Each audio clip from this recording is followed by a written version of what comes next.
We do get on really well, which is, I think, a bit of a fluke. I mean, there was a real chance that when our manager put us together, that, you know, it could have all just fallen apart after the first album, that we were hating each other. 4 teenage girls who sing. That's like divas in the making. Yeah, I think massively. all 4 of us could have been. Yeah. But now it's like 3.5 years later, we're on our 3rd album, and it's going really well, actually. Well, the new album is called Fly Away, and it's out on the 11th of January, and it's an American-themed album, so we sing music from all different genres, you know, in the style of our old albums, but this one is slightly more contemporary, you could say.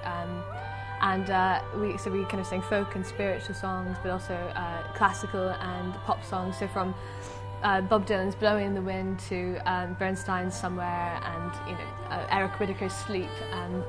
It's a huge range of stuff, and it's really exciting for us because we really had a lot of say in the songs. Song selection, and so we feel strongly about each of the songs, and we can't wait to see what the public think.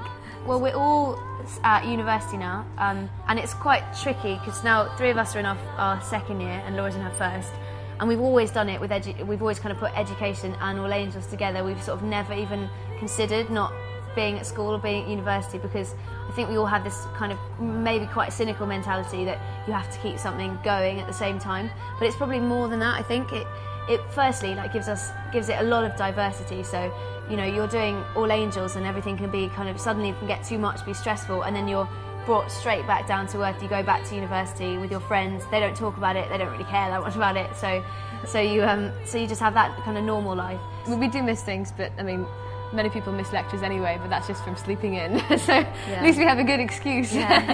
And we do catch up, so it's fine. Yeah. There is probably a bit of a stigma attached to classical music, I think, especially from a kind of older generation that maybe have grown up with it. I feel that classical music really isn't in the mainstream anymore.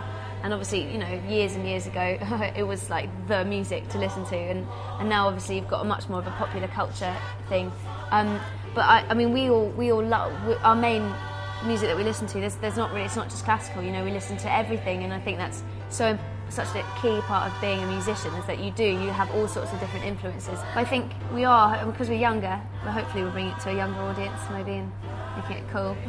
2010, yeah, it's going to be a good year. We're going to do lots of live concerts, and this album release hopefully will go very well, and we'll see from there. Really, I think it's impossible to tell, but I think it's going to be a good year. And maybe go on holiday at some point. That would be really nice. Sorry, yeah. Work hard all the time. All the time.